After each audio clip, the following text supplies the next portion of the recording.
Esse trabalho ele se deu, eu tinha os objetivos de pesquisa e durante meu doutorado foi bem difícil encontrar esses objetivos. Essa foi uma das angústias do doutorado, não apenas essa, né, tantas outras, mas encontrar os objetivos foram difíceis porque, eu não sei, mas eu começou a abrir um leque e eu queria fazer tudo, queria conhecer tudo, queria investigar tudo. Então foi uma parte bem sofrida até determinar, então, que era conhecer e compreender o significado que esses adultos maduros e idosos, eles atribuíam às suas aprendizagens e como eles percebiam os elementos da não aprendizagem.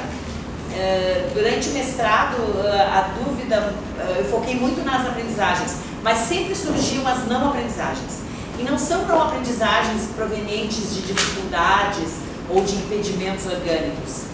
Era a não aprendizagem, mas do que afinal? Por que alguns com todas as condições e não aprendiam? O que não aprendiam? Então essa também foi uma dúvida que foi nos acompanhando. O Peter Jarvis entrou na minha vida pela leitura que o professor Johannes me sugeriu, ainda no mestrado, de um livro. Ele veio toda a Alemanha e trouxe um livro que ele tinha ganho, comprado, e ele me sugeriu que eu lesse. Não me animei no mestrado, eu não me animei a mergulhar no Peter Jarvis, mas já estudava, já tinha participado com a Simone de disciplinas em que o foco era conhecer a obra do Jarvis, mas foi só no doutorado que veio então a necessidade de, quando eu começo a ler, ver que ele citava muito o Paulo Freire. Em vários momentos ele cita na experiência dele, a experiência do Jarvis também é com a educação de adultos, também era principalmente com a educação profissional, depois com a educação à distância, mas também focado para pessoas adultas. E ele trazia, entre tantos outros que ele citava, a pedagogia freiriana. E aquilo foi muito gostoso assim, de perceber. Então a ideia de poder trazer os dois dentro de um trabalho de uma tese, né, de uma investigação. Bom, essa pesquisa foi feita dentro de um grupo de extensão.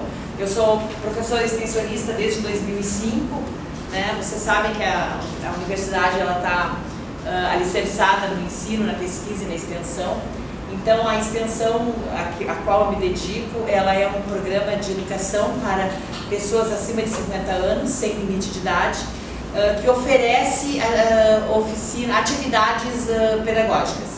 Hoje, a partir de 2007, oficinas. Então a gente tem um grupo grande de pessoas do entorno da instituição e também de bairros próximos e até bairros mais distantes que vão até a universidade para continuar seus estudos, continuar aprendendo. A gente já teve turma de alfabetização, desde 2012 a gente está só com a turma de pós-alfabetização. Então a pesquisa vai se dar nesse grupo de extensão. Eu apresento também na tese alguns dados sobre a longevidade, que é um fenômeno, né, que a gente vive mundial, a gente está vivendo mais, isso está posto. Trago um pouco dessa fundamentação teórica, falo sobre a educação de adulto na perspectiva europeia e brasileira. Por que na perspectiva europeia? Porque é onde nós vamos ter todas as convenções, todos os movimentos para o estudo da educação de adultos aconteceram na Europa. Então a gente traz também um pouco desses estudos e isso marca muito o que nós vamos ter depois no Brasil também. Faço uma retrospectiva também dessas questões do Brasil e aí apresento depois a teoria do Peter Jarvis e a teoria do Paulo Freire. E o que eu percebo de semelhança entre elas, de aproximações possíveis. Aí a gente faz uma breve discussão gerontológica, né, sobre essas teorias e também sobre a educação. E no fim, então, apresento o grupo de extensão, a história desse grupo.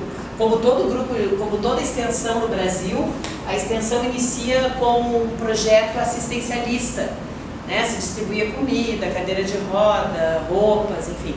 E ela muda, ela vai mudando no Brasil inteiro, esse é um movimento bastante interessante, quando ela começa também a se abrir para o desenvolvimento da cidadania. Então a gente deixa de fazer o trabalho que é assistencialista para trazer um trabalho mais educativo, mais que possa proporcionar cidadania às pessoas.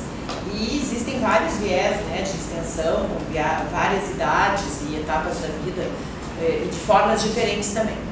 A área que eu trabalho e sou muito encantada com isso é essa possibilidade de mostrar às pessoas que a aprendizagem ela vai se dar ao longo de toda a vida, né? Essa certeza que ela se dá ao longo de toda a vida, que nenhum de nós está pronto, que esse inacabamento faz com que a gente possa poder ser mais, né? Ser melhor como pessoa. E esse é um paradigma novo para quem tem mais de 70, 80 anos em geral. Existia até certo tempo a ideia de que fazer um curso superior era suficiente, ter uma profissão já bastava, e parece que as pessoas ficavam prontas naquilo que se formavam. E toda a literatura vai mostrar que esse inacabamento faz parte da nossa Constituição, estaremos sempre em processo de aprendizagem. Então a gente faz essa discussão que vai permeando, eu acho, toda a tese, né, porque eu percebo assim da tese. Qual foi o método escolhido, qual é a metodologia, que esse também é outro problema, né, quando a gente faz o doutorado, o mestrado, é a metodologia. Parece que tudo serve, nada serve, o que cabe, o que não cabe, cada autor vai para um lado. Entre muitas investidas, nós acabamos focando na fenomenologia. E aí a gente escolheu caminhos trilhados, né? A gente foi olhando. Por quê? Porque era um grupo muito experiencial, um grupo de muita vivência em educação. E a fenomenologia, ela tem essa possibilidade de trabalhar com as questões mais existenciais e com as questões mais da constituição do sujeito, dos símbolos, dos significados. E aí essa escolha fez com que a gente se debruçasse sobre aquilo que não é visto. A fenomenologia vai trazer esse que nos instiga. Aquilo que está ali, mas que não é apenas o que está ali. O que não se mostra de imediato ao sujeito que observa, ao pesquisador, mas que existe. E muitas vezes, se a gente perguntar para alguém que faz parte de um grupo de extensão, por que tu está aqui? As respostas vão ser as mesmas. Eu estou aqui para aprender, eu estou aqui para me divertir, eu estou aqui para fazer amigo, eu estou aqui porque é bom. Porque essas pessoas sabem que é o que a gente quer saber. As pessoas sabem que é o que o pesquisador quer saber, isso. Então elas vão responder à medida daquilo que a gente pergunta. Mas se a gente não perguntar de imediato e deixar que as pessoas mostrem-se, a gente vai observar fenômenos, então, coisas que são mais ocultas, que estão mais escondidas mesmo, né? Camufladas. Mulheres com mais de 70 anos são mulheres que viveram um processo, eu posso afirmar para vocês, de todas elas do grupo, são muitas, de muita submissão e de poucas oportunidades. Então essas mulheres, elas viveram em casamentos, profissões, construindo suas famílias, mas sempre muito alijadas daquilo que a discussão poderia ser feita uma ordem, por exemplo, uma academia, pessoas com mais estudo. A gente sabe hoje no Brasil que as pessoas idosas, elas compõem o maior número dos analfabetos, ou analfabetos funcionais são os idosos, né? Então isso mostra uma marca mesmo muito forte, e principalmente as mulheres, de mulheres que foram muito subjugadas, e mulheres que, quando ficam viúvas, em geral as mulheres vivem mais que os homens, né? A gente vive por média de 8 anos mais que os homens. Quando elas ficam viúvas, elas buscam retomar ou buscar um sonho antes não vivido. Então a gente vai encontrar no grupo muita gente que diz: a senhora é casada, qual é a sua situação? Eu sou viúva, graças a Deus, minha filha. Ele era bom, mas ele sempre era bom, mas, né, é interessante que ele era muito bom, mas o mas era aquele, né, aquilo que não fica tão evidente, né, o princípio tão evidente. Então essas relações a fenomenologia pode nos mostrar com mais, eu acho, com mais é bem tênue assim, essa linha, mas é com mais perspicácia, assim, tu vai percebendo, e as pessoas também vão criando vínculos, vão se tornando mais à vontade nesse grupo. Esse grupo passa a fazer parte da vida das pessoas. A gente tem muitas pessoas que estão ali há bastante tempo, né? É interessante trabalhar com um grupo de idosos, é muito interessante, porque a gente tem um grupo que é fixo, que está ali há bastante tempo, e tem um grupo que é bastante modular, assim, que vai e volta por questões de saúde, por questões financeiras, por questões familiares, e alguns que morrem mesmo, né? Então também tem isso que a gente vai lidando, né, com essas questões. Mas o grupo, existe um centro do grupo que é o mesmo, assim, existe um núcleo do grupo que é o mesmo, e que a gente mexe, que são o pessoal que vai até os 100 anos. A gente tem um pacto, né, tem que ir até os 100 anos, senão não pode entrar no grupo, mas dizer que alguns rompem o pacto. Mas é interessante, por que é interessante também? Porque eles sabem que esse é o último momento, eles sabem que é a última fase, não tem mais ilusão que vai ter uma outra fase depois, é finito. Nós, talvez, com menos idade, possamos ter muitos sonhos e projetos de ainda fazer. Mas nesta fase é aquilo que eu estou vivendo, é aquele momento, porque é o final. É a reta final dessa viagem. E isso traz um significado muito especial às relações e à convivência e à aprendizagem. Por isso vai fazer, então, eu vou aprender aquilo que eu não pude fazer antes. Eu vou agora viver aquilo que eu ainda não fiz. Ou eu quero retomar coisas que eu parei. Então isso vai dando uma tinta, carrega assim uma tinta bem interessante. Bom, foram feitas 6 entrevistas, então a gente tinha muita coisa. Então as entrevistas foram feitas com essas mulheres e depois então elas foram colocadas, que a gente vai chamar em categorias. Eu fiz as entrevistas e deixei de lado. E o Hannes disse, deixa de lado agora, fica um mês sem olhar para nada. Porque agora tem que esperar. O risco de ser a extensionista do grupo e estar com o grupo há muitos anos era muito grande de eu me misturar tanto no grupo e não conseguir ouvir ou enxergar para além do que estava ali. Então a gente fez uma pausa, um mês, eu acho, uns 40 dias, depois eu retomei, fui retomando, escutando de novo as entrevistas, descrevendo as entrevistas, né, para depois olhar de novo para elas e poder separar em categorias, junto com o orientador, ele também fez essa mesma mirada, assim, sobre as entrevistas, sobre as respostas, e aí a gente selecionou as categorias. As palavras-chave, então, elas são aprendizagem, não aprendizagem, educação de adultos e envelhecimento humano. Bom, a gente faz a introdução dizendo que aprender é uma necessidade humana.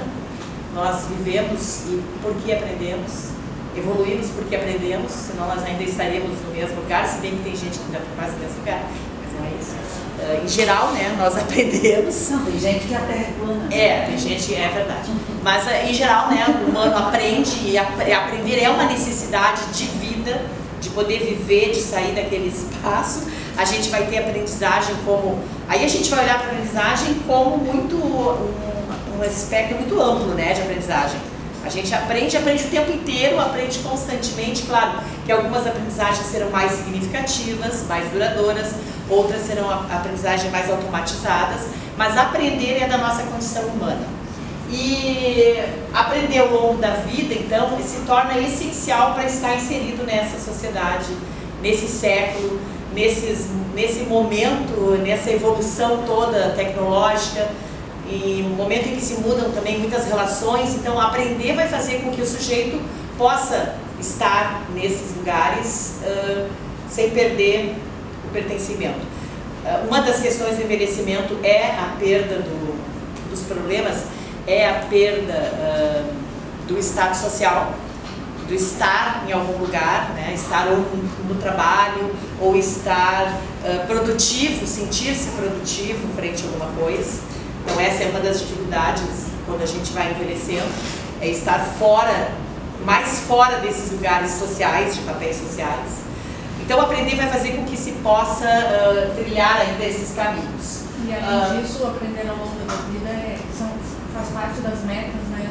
Isso, tem toda uma discussão que vem desde a Europa, uma discussão bem interessante da gente poder imaginar a aprendizagem como uma companheira para o resto da vida mesmo, né? Em todos os sentidos, em todos os gêneros, os acordos mundiais, todas as convenções, todas vão falar muito na aprendizagem ao longo da vida.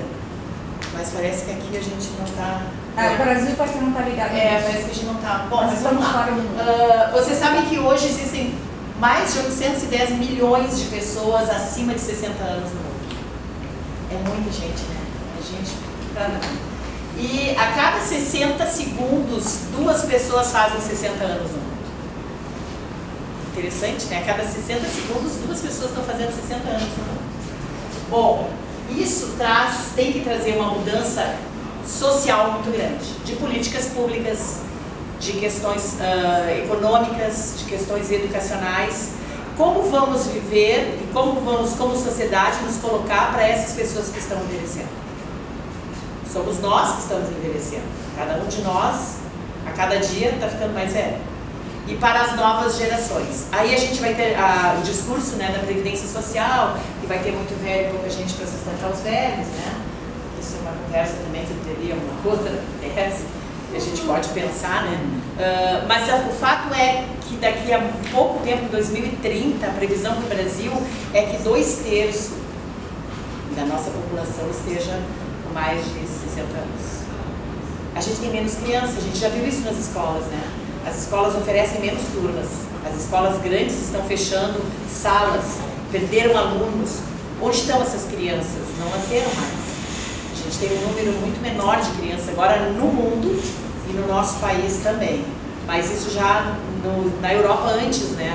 Os casais recebendo incentivo para poder ter filhos, em função, a gente já está colocando em risco a própria, manter a espécie, né? É 1,8 hoje a fertilidade. Isso é baixíssimo. Para se a gente for pensar em termos daqui. Que outras gerações virão? Como vai ser? Bom, isso eu já falei, né? Estava passando. Bom, a gente vai ver que a Cacchione vai dizer que a gente avança no envelhecimento humano, as questões da educação avançam, mas a passos muito miúdos. E essa é uma constatação, mas a gente avança sim. Nós já temos hoje muito mais políticas para enfrentar o envelhecimento e para amparar o envelhecimento do que tínhamos antes. Nós já temos mais ações, mais espaços públicos e privados de acolhimento e de atendimento às pessoas idosas.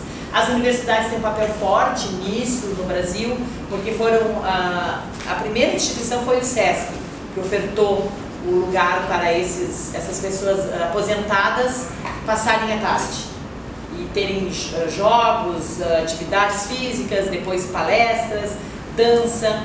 Depois do SESC, fortemente vêm as universidades no Brasil, que criam grupos de extensão para acolher as pessoas com mais idade.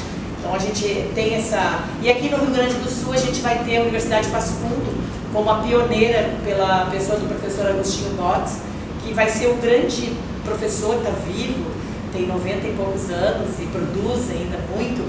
E teve aqui na universidade, né, eu acho que um ano atrás, 1 ano e meio, e vai ser o grande responsável por movimentar esse olhar sobre o idoso, né? Nós queremos, não é a tutela de um idoso, a gente quer um idoso que viva plenamente a sua cidadania até o final. Eu costumo dizer muito para as minhas... Eu tenho mais mulheres do que homens, né? Eu tenho poucos homens no grupo, mas eu costumo muito dizer para as gurias assim, fiquem nas suas casas o máximo possível. Não deixem que os filhos interditem vocês. Fiquem morando... é que a minha filha está preocupada porque... Existem mecanismos hoje de burlar essas preocupações, mas fiquem o máximo que puderem em casa, porque quando a gente sai de casa, a gente passa a ser cuidado por alguém que pode nos amar muito, mas que nos interdita. E a ideia que a gente está construindo é de uma velhice ativa até o final, e o cara ser sujeito da sua vida até o final da vida, como ele quiser. Então eu aperto muito elas para isso, né? A pergunta que me faço há bastante tempo, como viver esses tempos de velhice, então, envelhecer nesse mundo, com tantas novidades, com tantas mudanças, com tantas evoluções e revoluções e involuções, como viver a velhice nisso, né? Imagine que para quem tem 80 anos, atravessou todo o processo tecnológico, acompanhou toda a evolução do processo tecnológico. E essas pessoas deixaram a era analógica para a era digital quase que forçadamente. E muitas vezes ainda estão nesse meio do caminho. Mas viram e conviveram com mudanças muito significativas. E mudanças bastante acentuadas em relação às constituições de família, em relação aos gêneros, em relação a trabalho, a emprego. Então, é uma mudança imensa. E como continuar vivendo frente a essas mudanças? A educação tem um papel fundamental, que é o papel de discutir essas questões, que é o que a gente faz no grupo. A gente traz para o grupo questões e coloca na roda de conversa, né, no ciclo de leitura e pergunta. E aí, o que a gente faz quando é assim? O que vocês acham sobre isso? É fazer o trabalho, né, o trabalho freiriano desse parto, né, de ideias, de possibilidades. Fazer parte do grupo da extensão, ela é muito semelhante a fazer uma mudança na sua consciência. A gente não diz isso, mas a gente provoca para que isso aconteça. E a gente provoca pelos textos, pelos fatos, pelas questões que a gente traz, faz com que as pessoas pensem e se repensem e se modifiquem. Sim, é possível mudar aos 80, 90 anos. É possível restaurar a própria vida, é possível renascer, é possível reconstruir. É doloroso, mas é possível. E todas as pessoas que passam por esse processo, algumas de forma bem pesada, carregada, são pessoas que depois se mostram melhores. E a gente vê isso no aspecto físico das pessoas. As pessoas começam então a usar um batonzinho, as mulheres já vêm mais arrumadinhas, soltam o cabelo, é muito simbólico o cabelo preso, assim, como uma pessoa de mais de 80, 70 anos.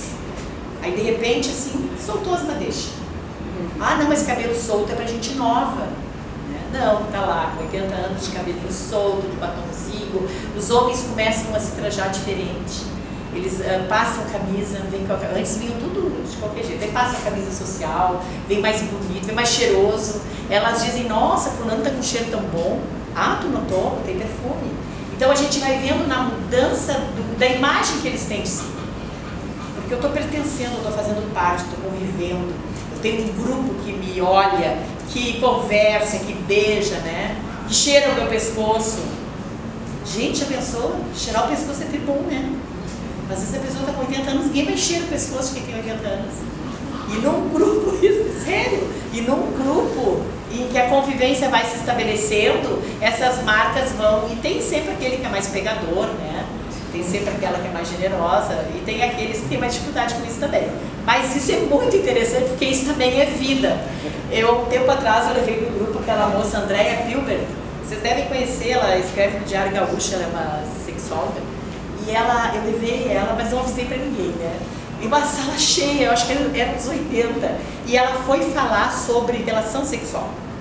Então foi assim, ó, eu amei, porque eles ficaram, algumas indignadas, outras de calorão se abanando, outras chorando, outros empurrados, mas e ela foi de uma sensibilidade incrível, assim, de poder trabalhar com a sexualidade, né? A gente trabalha com a questão da sexualidade. A metodologia, então, a pesquisa qualitativa, a ideia, então, era escutar essas mulheres e era também perceber essas características que a gente pensa nesse fenômeno, naquilo que está oculto. Isso eu já falei, vou passar. Eu vou, não dou muito bola porque eu escrevi. O que a gente pensa? Ó?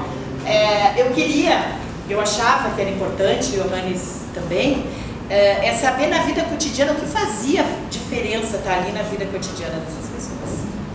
Se estar ali no dia a dia muda alguma coisa quando eu saio dali. Ou eu vou ali, assisto uma palestra, vou ali, aprendo a usar o computador, mexo em alguns jogos, ou vou ali, canto alguma coisa, depois vou para casa e deu. A ideia é que isso pudesse refletir no cotidiano dessas pessoas. Então, nós como faríamos isso, né? Bem, a gente teve muitas horas de observação, foram inúmeras horas de observação, né? Foram 2 anos de observação, 2015 e 2016, coordenando o grupo, participando das atividades e sempre em observação, caderninho, punho, né?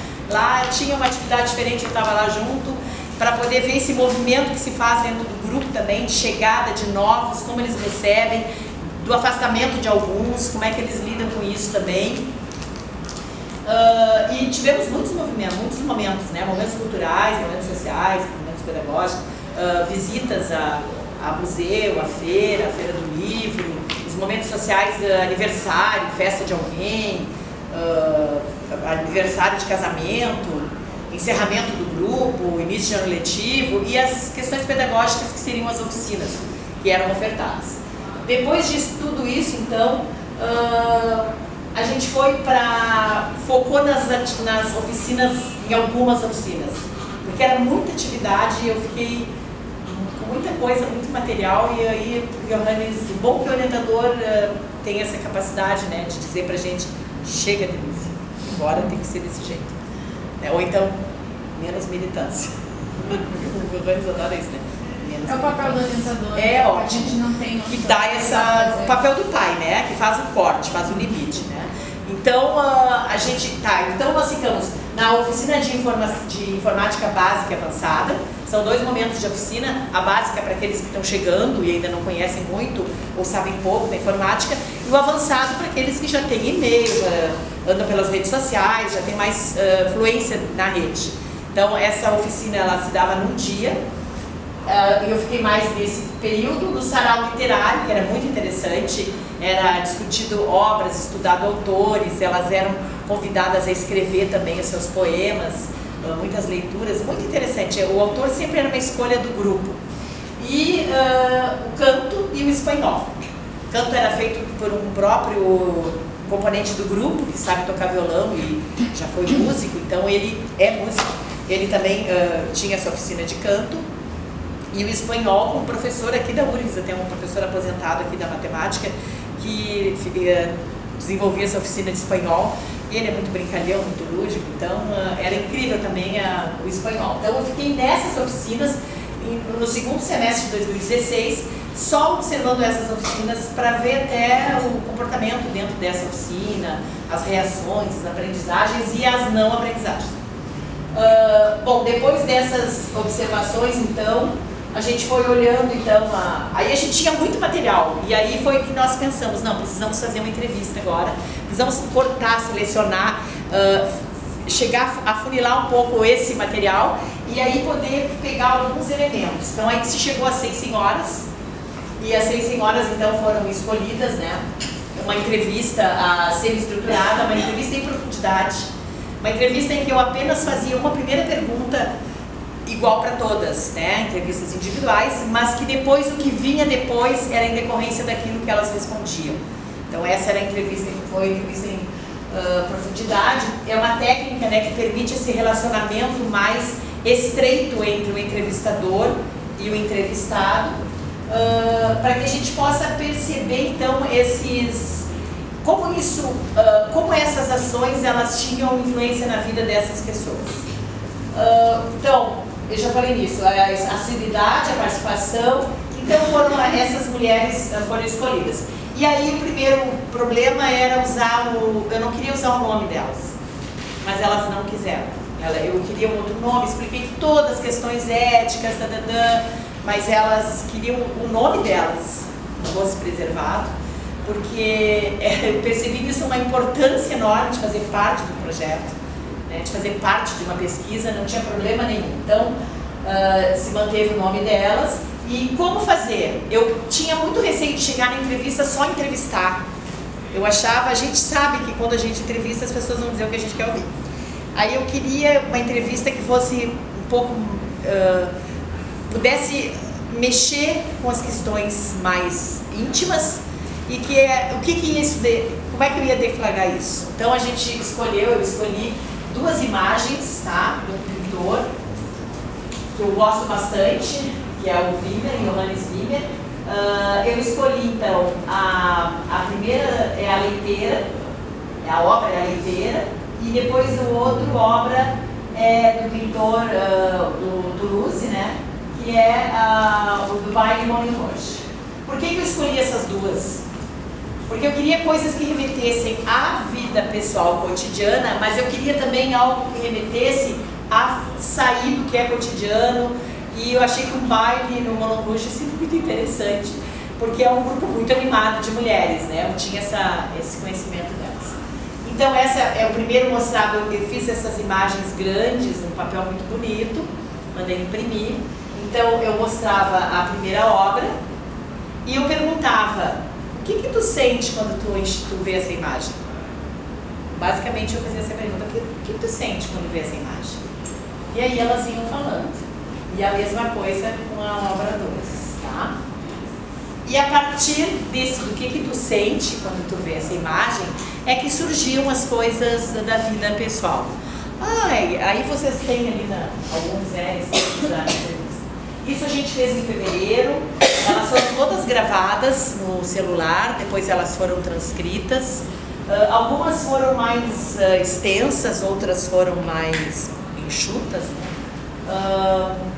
Bom, eu fiz e deixei um mês parado, assim, um mês, uns 40 dias, para depois retomar e olhar de novo, escutar de novo, transcrever. Uma pessoa transcreveu para mim, uma colega que trabalhava comigo na extensão, ela quis transcrever, ela pediu, deixa que eu quero transcrever. Eu achei ótimo, porque transcrever é um saco, né? Ela transcreveu todas as entrevistas para mim, tive esse privilégio, né?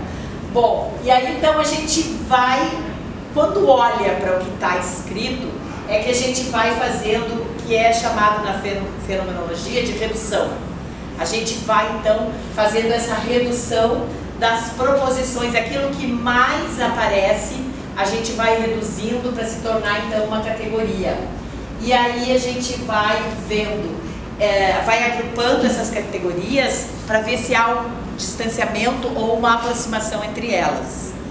Então foi muito interessante, não foi difícil de fazer, mas eu acho que foi assim, intenso fazer isso, foi muito intenso, não foi difícil, mas foi bem intenso assim, de fazer. Escutá-las de novo depois, olhar para o que foi dito, foi bem emocionante. Bom, isso se chama análise biográfica na fenomenologia, né? A gente criou unidades de significado das 6 mulheres entrevistadas. E o que aparece então? Aí a gente fez essas categorias.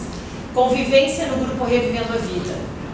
Apareceu em todas as falas a convivência no grupo, a importância, a relevância de fazer parte desse grupo. O nome do grupo é o Grupo Revivendo a Vida, dado por elas, né? Esse nome foi criado em 2007. Esse grupo existe desde 2003, mas em 2007 a gente não tinha nome para o grupo. Era uma ação extensionista, daí eu ia muito com elas e vou ainda a vários espaços da cidade, de outras universidades, e todo mundo tinha grupo. E aí o nome. E elas um dia chegaram tínhamos ido no IPA até, e elas chegaram muito bravas, porque o grupo do IPA tinha um nome e elas não tinham. Então se fez um processo de uns 15 dias de votação, briga, argumentação, votação, briga, argumentação, até que saiu Revivendo a Vida. Então assim, para elas é uma família, tem novas amizades, como terapia, o grupo visto também como terapia, ajuda na superação da dor, ajuda a tomar decisões, sentimento de pertencimento, autoestima, aprende a viver, acolhimento, instiga a pensar, dá segurança para dizer o que pensa. Então essa categoria, né, das falas. Depois a família, que era uma outra categoria forte, a forte figura da mãe, dos pais, o apoio familiar, a vida no interior, muitas delas, quase todas do interior, o orgulho dos filhos, casamento, relações de poder, divórcio, viuvez, adaptação, o sentimento de ser amada e de amar. Depois trabalho e profissão, e aí para todas elas foi um sustento para a sobrevivência. Trabalharam porque elas precisavam sustentar os filhos, se manter. Não houve uma escolha de trabalho, uma vocação, algo que não tem romance nisso, né? Trabalhou para sustentar a família e para conviver. A gratidão, então, existe um sentimento que eu acho que faz muito também parte desse processo de envelhecimento, esse sentimento de gratidão, né? De estar vivo até o momento, de seguir até aqui. Muitos já perderam muitos na família, muitos já enterraram filhos, enterraram companheiros, irmãos, pais, todos já enterraram os pais. Então, estar ainda no mundo gera esse sentimento de gratidão, assim, por estar vivo mesmo, né? Gratidão pelos professores, monitores, todo mundo. Os monitores são os nossos alunos, né? É um sucesso, porque a gente faz uma pegadinha de gerações que é muito legal. Os jovens da graduação que vão trabalhar no grupo, eles acabam se envolvendo no grupo de uma forma fantástica. Uma outra categoria é o sonho. Todo mundo tinha sonho, né? Interessante, né? A gente pode imaginar, será que uma pessoa de 90 anos tem sonhos? Todos temos, né? Temos que ter. o sonho de estudar, de ser professora, de aprender, de tocar violão, de dançar. Muitas agora vivendo esse sonho no grupo. Tem uma senhora que aprendeu a tocar violão no grupo pelo tutorial no YouTube. Ela fez informática, aprendeu a mexer na informática e ela está aprendendo violão pelo YouTube. E ela também não é nenhuma exímia violonista, mas ela toca e está feliz porque toca. Até se entrega a fazer umas composições. E a gente diz, não pode copiar de ninguém, isso não é plágio, tu vai ser presa. E ela brinca com isso, mas se atreveu depois que aprendeu informática, né? Comprou um violão usado. Bom, e a outra categoria é de aprendizagem. Então, aprender é tudo, né? O nome da tese ficou Aprender é Tudo, que surgiu de uma das entrevistadas, né? Quando eu pergunto, ela diz aprender é tudo.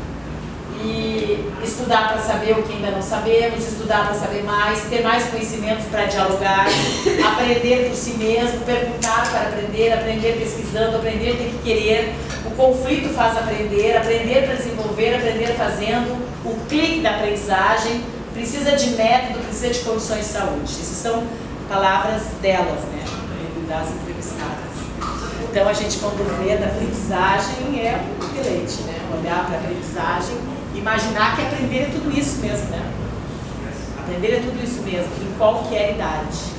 Pode ser também lá no finalzinho. Esse é o histórico do grupo, eu não vou passar, não vou ler todo, porque depois está disponível para vocês, mas é o grupo que vem se construindo, né? Vem se... Em 2012, essas são algumas oficinas que a gente apresentou durante alguns anos, né? Quando a gente começa a fazer por oficinas, então, cada dia uma oficina, que é para que todos possam participar de todas. Quem são esses ministrantes? São professores, são voluntários, são alunos, são pessoas que se engajam no projeto, se engajam ao grupo, gostam do trabalho e acabam... A cada semestre mudam as oficinas, né? Hoje nós estamos com oficina Inclusão Digital, a gente tem o Sarau Literário, a gente tem Costurando Afetos, que é uma oficina com o pessoal do design de modas.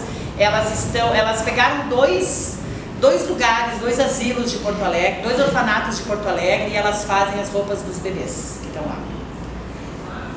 Então é bem bonito, assim, estão aprendendo a costurar, quem sabia está melhorando, quem não sabia está aprendendo, né? Como a professora da design de modas, então aprenderam a fazer aquelas roupas que hoje não tem costura. Não sei se vocês já ouviram falar, e tem tecidos que não são tecidos, tem tecidos orgânicos, é muito legal, tem todo um projeto assim por detrás disso, está sendo bem bonito. Agora elas estão fazendo, amanhã elas têm essa oficina, elas estão fazendo uns saquinhos para Páscoa, então elas estão fazendo tipo umas maletinhas para Páscoa. E na quinta-feira a gente tem diferentes atividades. Aí a gente tem neurociência e envelhecimento, que é uma neurocientista que está indo conversar sobre envelhecimento com elas. Tem também uma professora da farmácia que está trabalhando com os cuidados de medicação, remédios, o uso correto, como guarda, enfim, está trazendo informações muito interessantes. E também nas quintas-feiras a gente tem momentos que vão ser de um rapaz que vai fazer yoga com elas. Então a gente vai trazendo diferentes ações a cada semestre, né? Essas ações não sou eu que invento, isso vem do grupo, né? Emerge do grupo, elas inventam e eu tenho que correr atrás para conseguir. E algumas a gente vai ajudando a ajustar, outras a gente... mas é basicamente do grupo. Então, a oficina pedagógica... Diga, pode falar. E vocês continuam com a elevação de escolaridade, Denise? Vocês tinham elevação de escolaridade, né? Com alfabetização, pós-alfabetização. A gente não tem mais o grupo. Elas concluíram? Sim, concluíram. Agora, as que eram mais novas, né, foram as que fizeram a prova e concluíram. Mas agora, as que estão ali já tem ensino fundamental. Poucas com médio, né, mas a maioria é... Mas a gente tinha alfabetização antes. Oi? Quantos encontros? Elas têm encontros segunda, terça, quarta e quinta. Só sexta que não. Segunda é comigo. Só sexta que não. É isso que a gente luta para fazer toda semana. E à tarde. Porque se for à noite, inviabiliza para elas, então é à tarde. Agora elas vão ter no sábado de manhã também uma oficina de dança. bem interessante, o rapaz está terminando, é um trabalho de conclusão da psicologia, ele vai fazer dança e uma roda de conversa terapêutica. É muito interessante, o projeto é lindíssimo, assim. E elas vão começar agora no final do mês. Então, a gente está sempre trazendo e elas estão sempre inventando também. Elas querem coisas e a gente pode fazer. Bem? Mas a gente tem conseguido fazer de segunda a quinta, né? Bom, essas são algumas observações na inclusão digital, na básica, né? Muitas mulheres, só 4 homens. E aí algumas falas delas, né? Estão ali para acompanhar o tempo, se sentir moderna e atual, buscar receitas na internet. Então essa era uma das falas. E os homens, eles se designaram curiosos, tinha uma forma de passar o tempo. A rede social, todos eles têm Facebook, né? Eles têm o Face, todos eles andam pela rede social, aprendem a mandar e-mail. Alguns têm netos e filhos morando muito longe, então aprendem também a se comunicar. Isso é bem legal. Nem todo mundo fica na informática, eu acho que esse é um lado interessante também. Às vezes vão para a informática e não se adaptam. Eu tinha uma das senhoras que ela ia e saía de lá com uma dor de cabeça horrível, saía até com pressão alta. Eu disse, mas por que tu está fazendo? Ah, porque minhas filhas acham que é muito bom para mim. Tá, mas tu acha que é bom? Ai, na verdade não. Então não faz. Simples assim, não faz. Porque não, tu está contrariada fazendo. Provavelmente a tua dor de cabeça é isso. Experimenta não fazer e vamos ver se a dor de cabeça vai melhorar. Daí no outro dia ela não foi para informática, no outro ela não foi, ela nunca mais tive dor de cabeça. E já mandei minha filha tudo se catar. Eu disse, muito bem, isso mesmo, tem que mandar. Manda se catar porque ninguém vai para informática porque os outros dizem que tu tem que fazer, né? A informática tem que ser um desejo teu, uma necessidade, uma vontade. Nada tem que ser ensinado à medida que eles não queiram aprender, que não surja a vontade, né? Ainda mais a informática, imagina, uma coisa, ela tem 75 anos. Mas para que, professora, que eu vou aprender? Outras são lá, fizeram rede social, estão no Facebook, umas até entraram num aplicativo de namorados. As gurias da pedagogia estavam apavoradas. Cuidado, a senhora não marca encontro, não sabe? Então a gente vai também, a gente se diverte também. No avançado, veja a diferença, ó, só 6 mulheres no avançado, 22 homens. Né? Então isso acho que tem uma questão também de gênero aí, que se atravessa fortemente também para as mulheres. A maioria das mulheres foram para pegar receita, conversar com alguém, para se sentir moderna, pouquíssimas com uma outra vontade de estar na rede. E os homens já mais para fazer exercício, porque é bom ver uma ginástica para o cérebro, eles podiam até fazer, entrar em contato com os amigos que não viam há muito tempo. Então, interessante se a gente puder fazer uma... Não fiz essa discussão de gênero porque né, não ia dar tempo, não cabia ali também, mas fiquei bastante curiosa sobre isso. Né? Alguns conheceram novos amores da informática também. Muito legal isso. O sarau literário ele tinha por volta de 20 mulheres e 2 homens também. É um ambiente muito freiriano o sarau literário, porque é um círculo, é uma questão de conversar, dialogar, trazer o seu livro, o que gostou, o que deu talento e gostou, o que recomenda, o que não recomenda.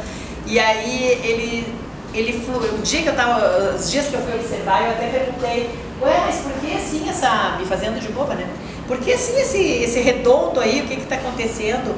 Ah, isso aqui é para lembrar do Paulo Freire, eles tinham estudado Paulo Freire no projeto. E aqui é para lembrar o Paulo Freire, ó, porque a gente faz, eu achei a coisa mais querida.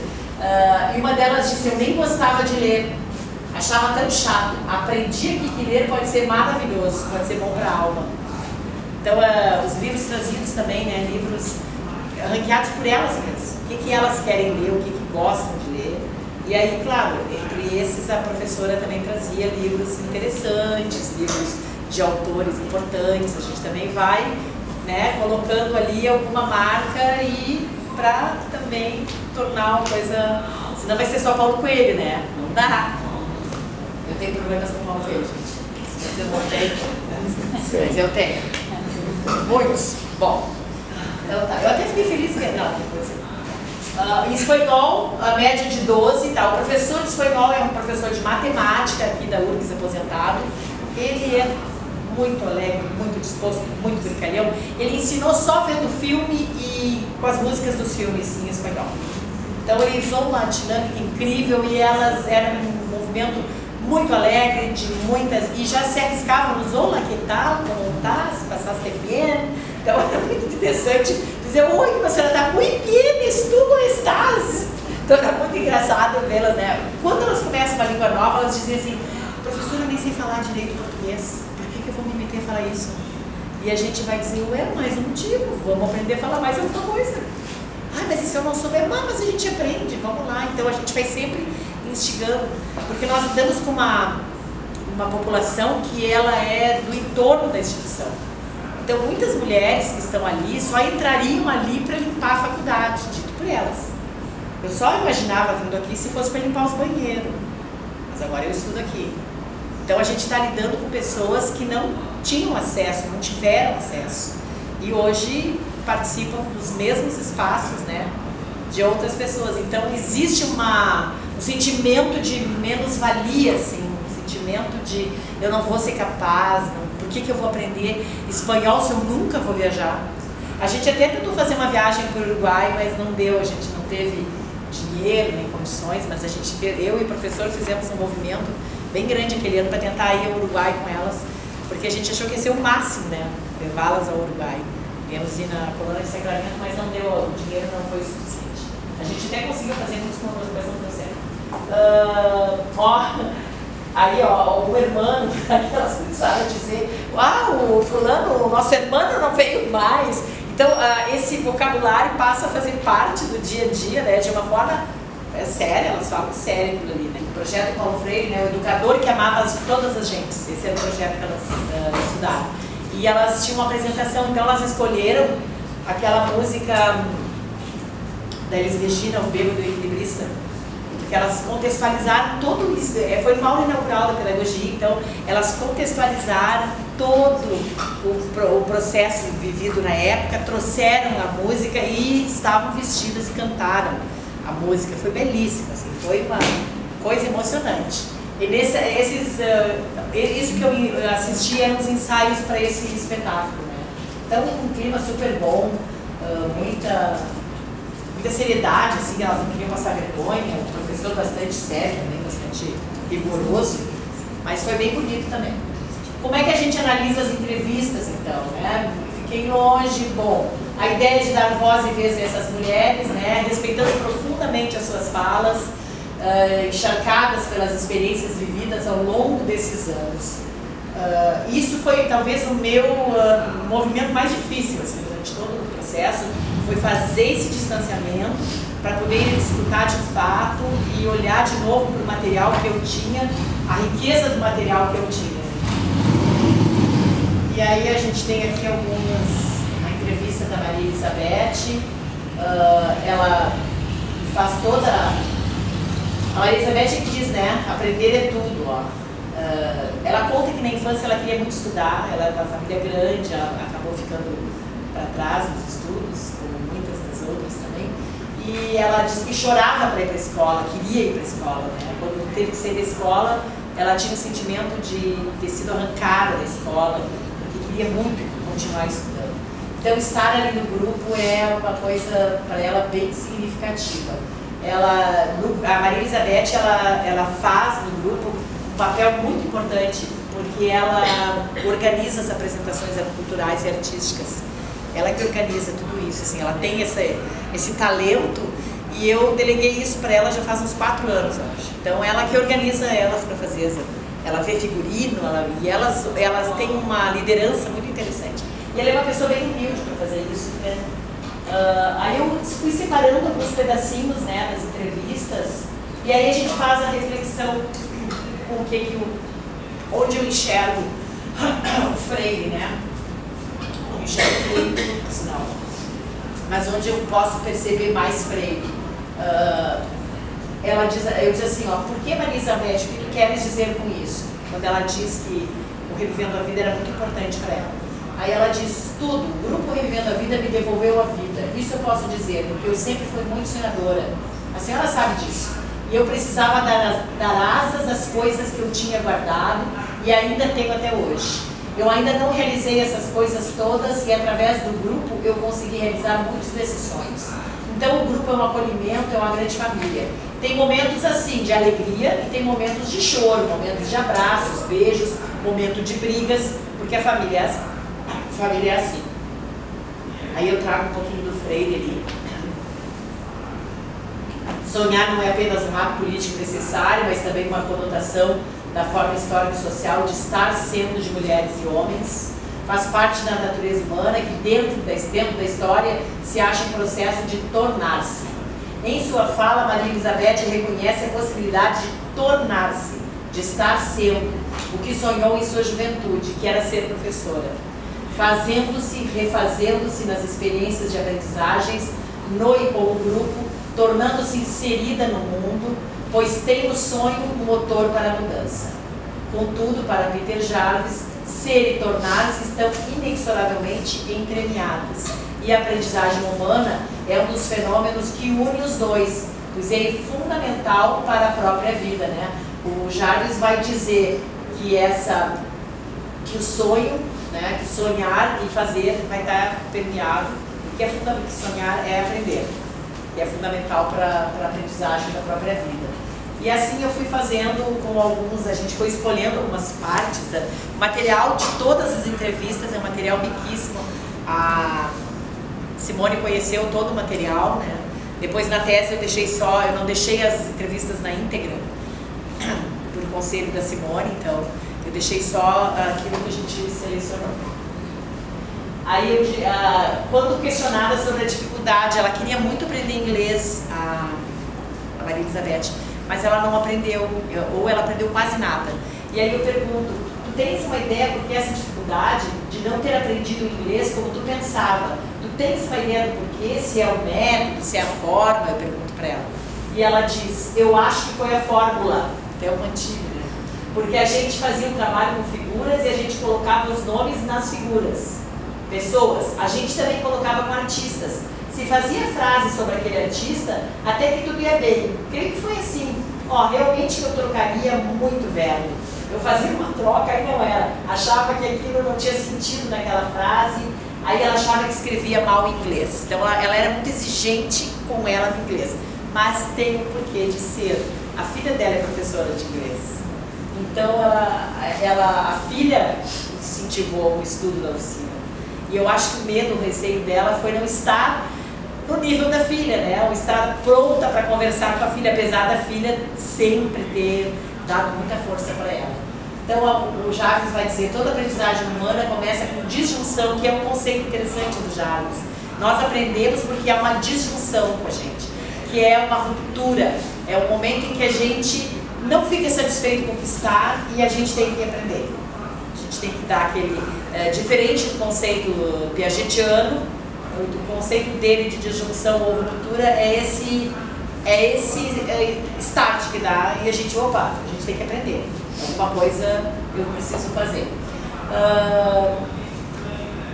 Maria Elizabeth relatou a experiência da não aprendizagem na oficina de inglês. Ao explicar o que ocorreu, parece tentar compreender a sensação de não saber, de não ter significado. Para o Jarvis, o primeiro estágio da aprendizagem se dá a partir da sensação de não saber. Para o Jarvis, isso já é um processo de aprendizagem, onde eu sei que eu não sei. Eu tenho uma sensação de não saber. E a gente transforma essa sensação em linguagem do cérebro e da mente. Dessa forma, aprender torna significativo para si mesmo. Entretanto, esse significado é criado na coletividade. A gente sabe que o processo de aprendizagem ele é muito individual, ele é de cada um de nós, mas ele ocorre na coletividade. Nós sempre aprenderemos junto com os outros, né? Isso é incrível isso. E o Jarvis vai dizer isso. O fato de eu não saber já é um início do processo de aprendizagem. Eu já estou me dando conta que eu não sei. E aí eu crio, então, condições no cérebro e na minha mente de dizer, eu preciso aprender isso. Eu preciso dar conta disso. Mesmo que esse seja um movimento interno, íntimo, pessoal, individual, ele vai se dar no coletivo. Ele vai se dar no coletivo. E as pesquisas da neurociência vão também comprovar isso, né? A gente hoje já está discutindo isso mais. Bom, aí para o Peter Jarvis, então, quase todos os significados refletem a sociedade que vivemos, pois somos seres humanos, sempre em relacionamento mútuos. Aí eu trago, que interessante, que a filha é uma professora de inglês, né?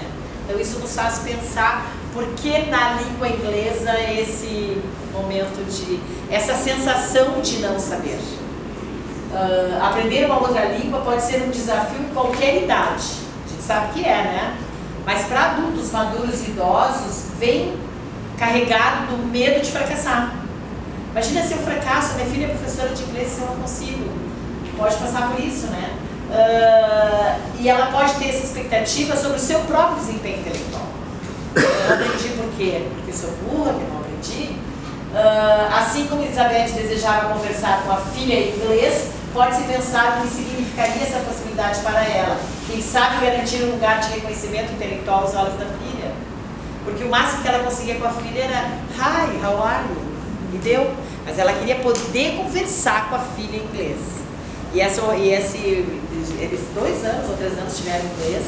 E ela é uma mulher muito inteligente, muito bem articulada, uma pessoa incrível. E a professora de inglês que eu conversei com ela, ela ficou surpresa, ela disse, nossa, ela era uma das melhores, eu não tinha a impressão que ela achava que não sabia. Porque a professora disse, ela fazia tudo, ela participava de tudo, ela estava tão bem. Mas o sentimento dela era de não ter atingido, né? De uma não aprendizagem. A sensação de não aprendizagem da entrevistada talvez seja possível pensar no que Peter Jarvis refere como divergência. Aí ele vai dizer o que é isso. Quando uma pequena diferença entre a expectativa e a percepção do real, ajustando o comportamento para responder à situação. Então, para o Jarvis, isso com ela é uma divergência. Entretanto, sem mudar a compreensão do seu mundo frente à nova aprendizagem, porque ela continua achando que não aprendeu inglês. A sensação dela é não ter aprendido como ela gostaria de ter aprendido. Então, ele vai trazer esse novo conceito também, né? Esse conceito de divergência. Na imagem 2, então, aquela era da imagem 1, que era da leiteira, né? Ela adorou a imagem de imediato, então ela disse que se sentia, pensou no grupo, porque se imaginou, ela é uma das organizadoras das danças, né? Então ela se enxergou muito na imagem 2 também. E aí eu pergunto, como é que tu sentes fazendo parte do grupo, como uma integrante, também como alguém que ajuda? És uma pessoa muito importante para o grupo, porque ajuda a dar suporte ao grupo. Porque tu fazes a oficina, tu sempre tens atividades, sempre estás ligado nas coisas que acontecem. Como é que tu te sente em relação a isso? E aí ela vai fazer uma declaração de amor para o grupo, assim. Vai dizer o quanto ela se sente importante, o quanto ela se envolve nisso. Eu não vou ler tudo, porque vai ficar muito chato, né? Mas aí vocês também, está disponível para vocês. Mas ela vai trazer, assim, o sentimento de agradecimento, né? Vai trazer também as dificuldades quando acontecem, porque ela também convive com muitas dificuldades. Imaginem organizar 30 mulheres para uma apresentação. Imagina que dá de confusão, né? Ensaiar, fazer figurino, imagina que dá de, como a gente chama, de bafão. Mas ela coloca aqui o sentimento dela. Aí eu trago o Freire, né, para justificar isso, como presença no mundo, seres humanos são corpos conscientes que o transformam, agindo, pensando, permite conhecer um nível reflexivo.